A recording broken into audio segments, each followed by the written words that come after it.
So our next panel is on Uber Share the Crumbs Economy, Exploitation and Discrimination.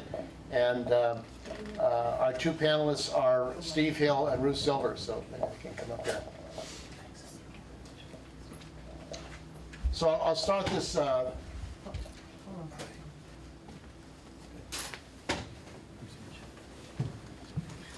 start the panel off by an experience I had. I work with injured workers and against workplace bullying. And last month I was called by a worker at a tech company, and she said that she was being harassed, terrorized, and bullied at this company that she was at. She was so intimidated, she was afraid. She didn't give me her name, but she was afraid even to say what company that she was working at. But she said, "Oh, you'll know it. It's one of the biggest companies, tech companies in Silicon Valley, probably Apple or Google or something like that." But what she said was that there were hundreds of immigrant workers who were in their work location, who were working Saturday to 2 a.m. They were working all kinds of hours. They were on special visa status, HB1, and she was afraid to speak up against the bullying and terrorism in the workplace. So this is, I think, an example of what is really happening in Silicon Valley to thousands and thousands of workers as far as exploitation. So our first speaker is going to be Steve Hill, who's been writing. Ruth is? Yeah, okay. Okay, so our first speaker is going to be Ruth, and I saw her actually at a WorkSafe conference in San Mateo about the situation of workers, health and safety rights, and the conditions of workers and their legal rights. So welcome. Ruth Silver-Taube of the Santa Clara Wage Theft Coalition. So welcome, Ruth. Hello, thanks so much for coming out on a Sunday. I am the supervising attorney for a workers' rights clinic at Catherine and George Alexander Community Law Center. And we see a lot of low-income clients and that have lots of problems. We also have a clinic for Filipino workers in Tagalog and another one for Vietnamese workers. The Tagalog is mainly for people in care homes. Some of the Vietnamese workers are tech workers, and we have about 64% Spanish-speaking workers. And out of my frustration with the fact that we keep seeing people come to our clinic with pieces of paper that are pretty worthless, which are judgments for wage theft. I learned about what they're doing in Los Angeles and, of course, San Francisco, Miami-Dade, Dallas, Houston, and we started a wage theft coalition with about 16 organizations. Are most of you in unions, or are any of you not? How many of you are in unions? Okay, so the rest of you aren't. Well, hopefully wage theft is not a problem in a union. I used to be a machinist for about 8 or 9 years, and then so I didn't have wage theft problems, but I had other problems similar to being a woman in a non-traditional job. And then I was a field rep for SEIU 535, and so yes, there are problems like that. But I do want to talk briefly about wage theft, because you may have relatives or know people that are having, and I don't know if that's something you covered. I know you covered retaliation a little bit. And our class actually does investigate, because I also teach a class, investigations for the Labor Commission for retaliation cases, because invariably when somebody complains that they're not getting their money, something tends to happen. If they're undocumented or even Latino, there's usually threats that they'll be deported, and there's protections in the labor code for that. But wage theft, of course, is not getting paid overtime, and working off the clock, not getting lunch periods, meal periods, etc. And a big problem, and this is the problem that I want to focus on, is misclassification. And I see it a lot. You're misclassified as exempt from overtime when you're really not exempt. And in California, there's 3 exemptions. And one of them is the professional if you have a higher degree, and the other one is the managerial. But you've got to be really supervising 2 workers, and you have to do it over 50% of the time. So most people we see are actually doing the work, and so they don't fall into that. And the administrative one is very rare. You're at a very high level in doing this discretionary work. So we see lots of times that people are called manager and misclassified.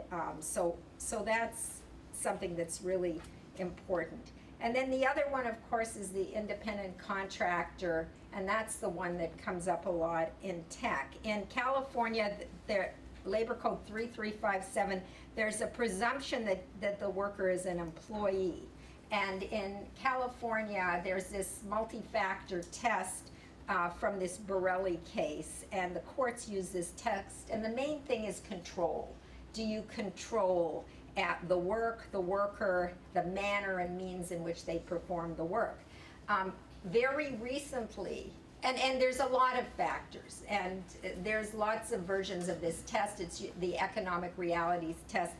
But the DOL, this is a really exciting development, that recently they came out with this guidance.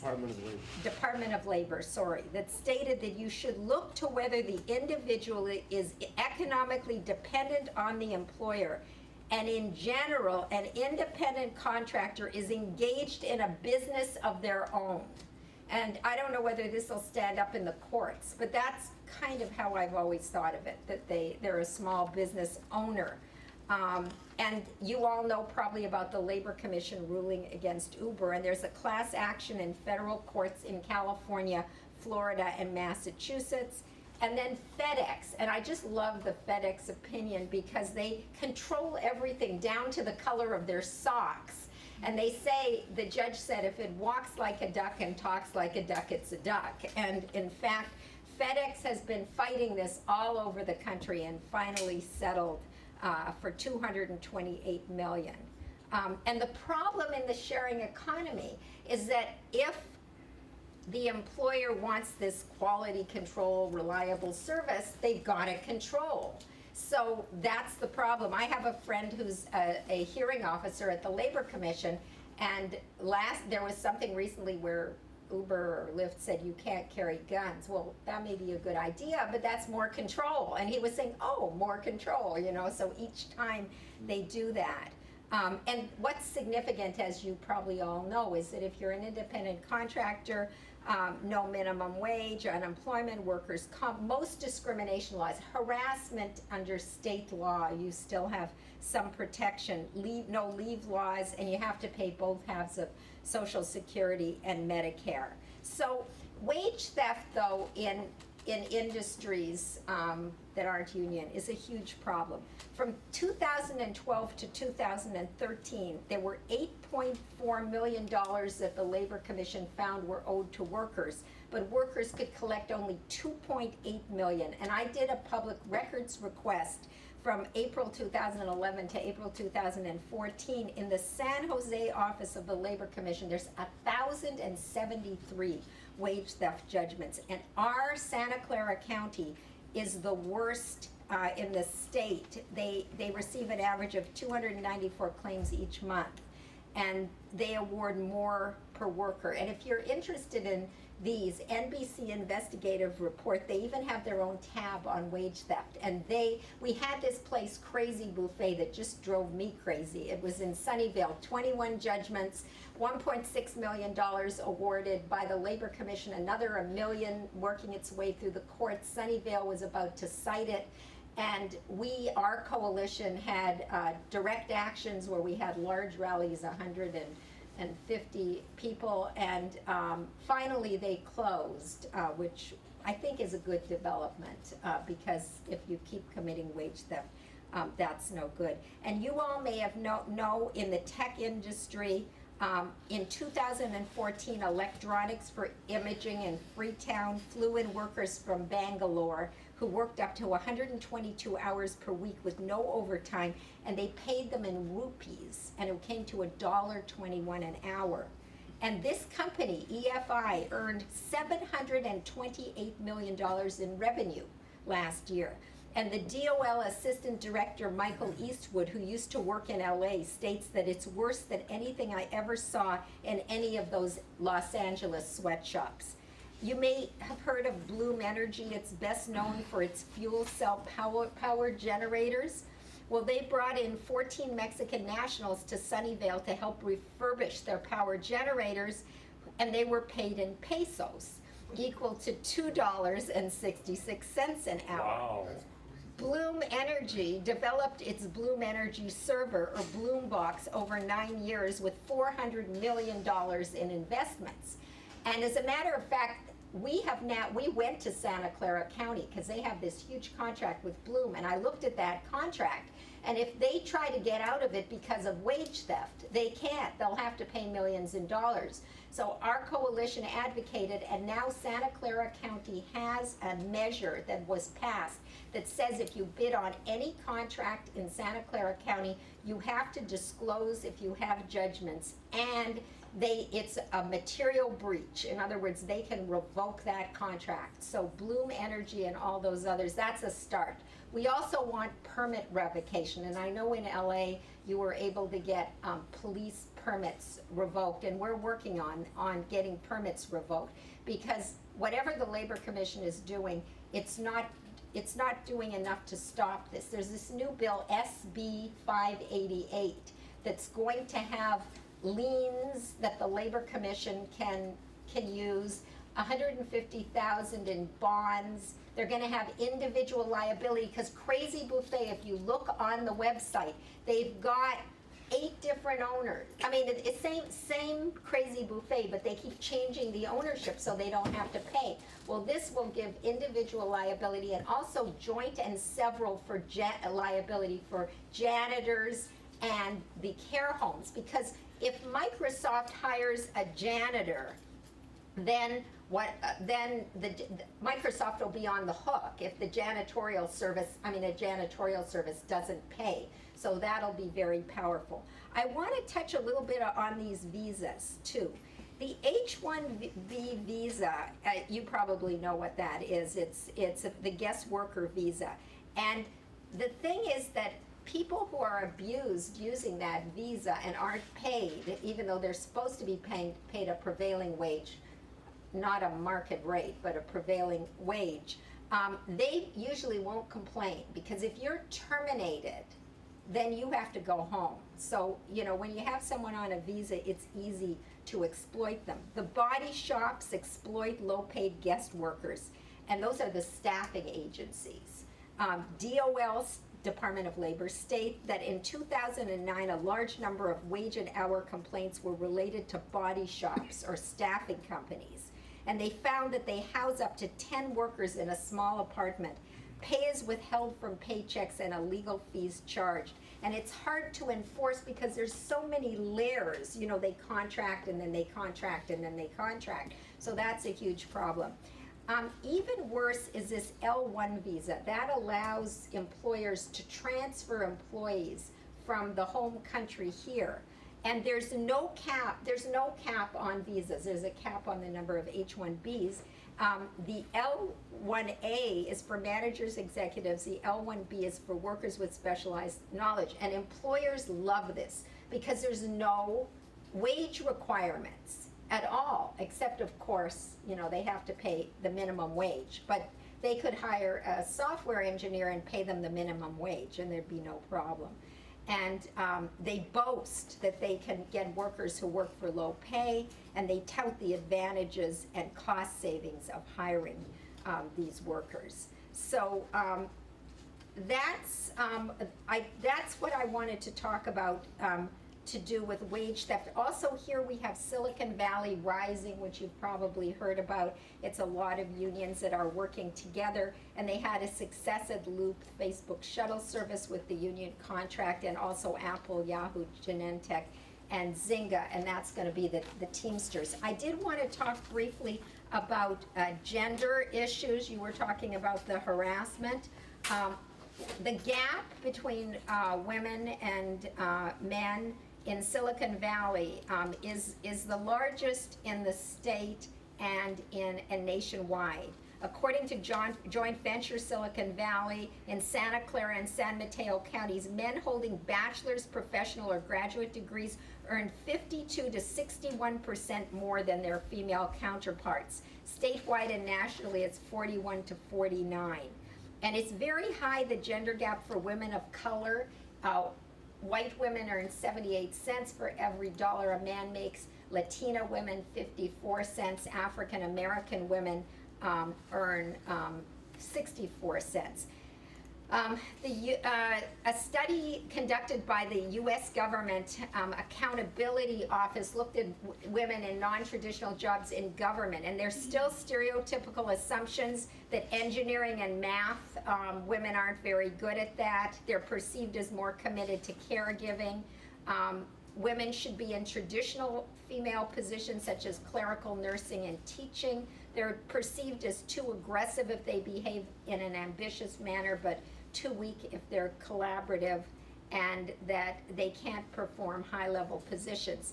In the tech industry, a study by the AAUW concluded that women make 88% of what men do in engineering and science, and 77% in computer and information services, and they don't get raises at the same rate as men. You probably heard that in October 2014, the Microsoft CEO, Satya Nadella, said women should not ask for raises at all. Google, Yahoo, LinkedIn, and Facebook disclosed their woefully low level of female employment. And women in tech when they get promoted, they usually don't get the title or salary of the men.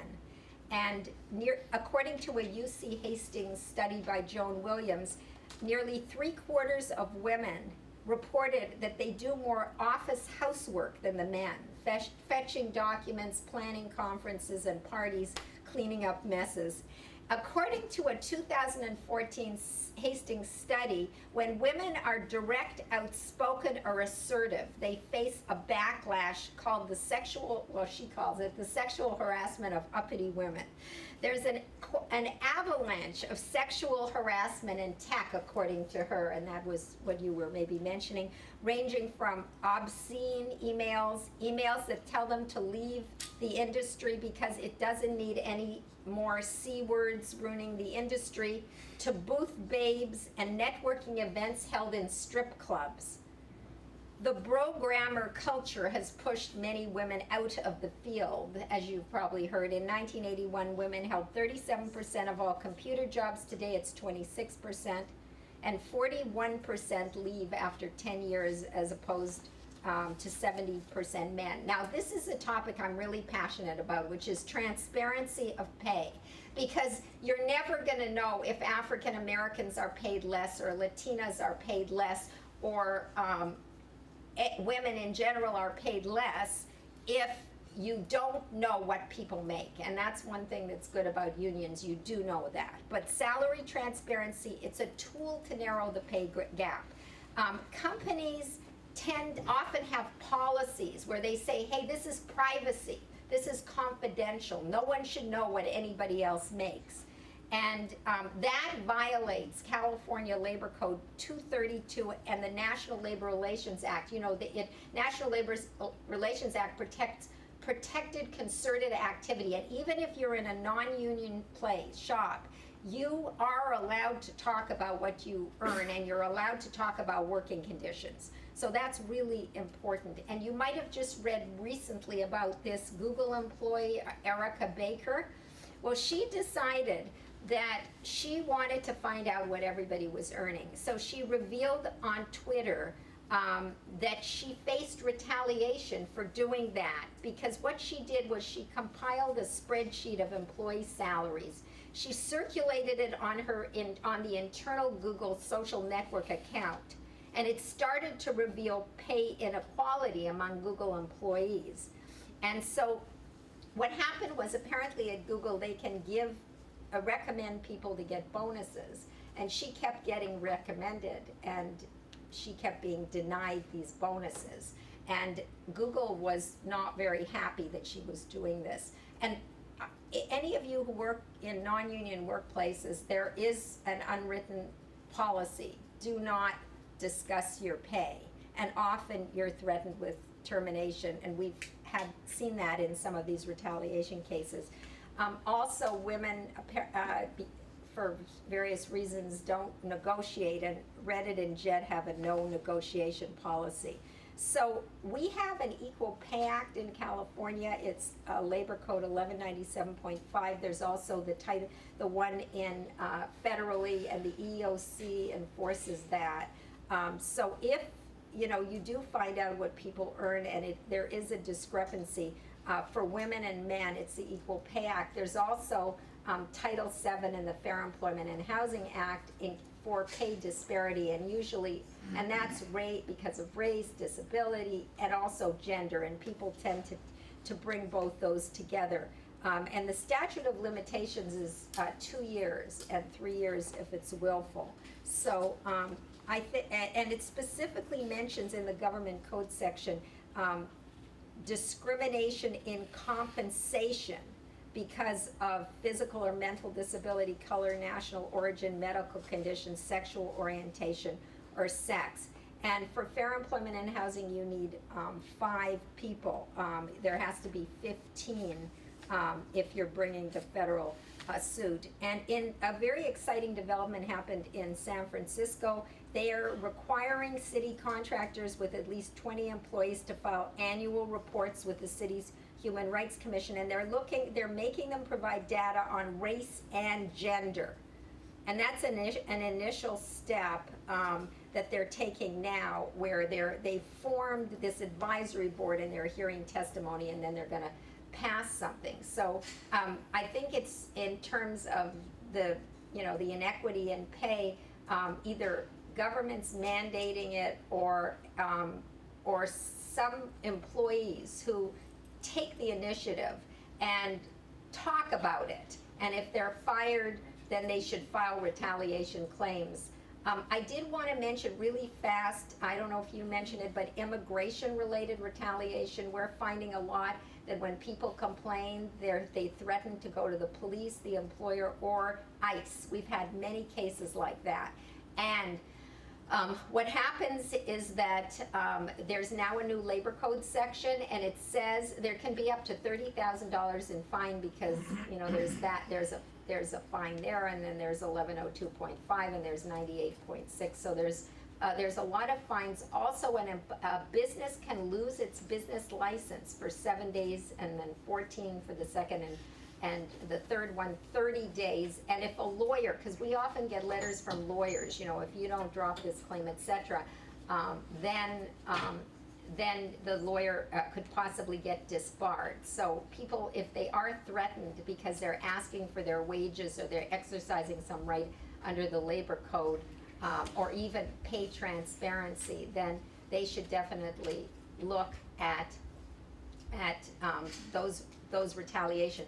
I'm also the legal services chair of the South Bay Coalition to End Human Trafficking, and we do see cases where people are brought and housed. I just interviewed someone yesterday, and they were brought over here and housed in the backyard, and that happens, especially where people bring in domestic workers or other kinds of workers. But with the retaliation claim, if the person is undocumented, they could get a U visa because that's a crime, and they're assisting the Labor Commission. And the Labor Commission certifies U visas, and the T visas, the trafficking, the Department of Labor does. So that's a possibility. If they cooperate in the investigation, they might be able to get legal status.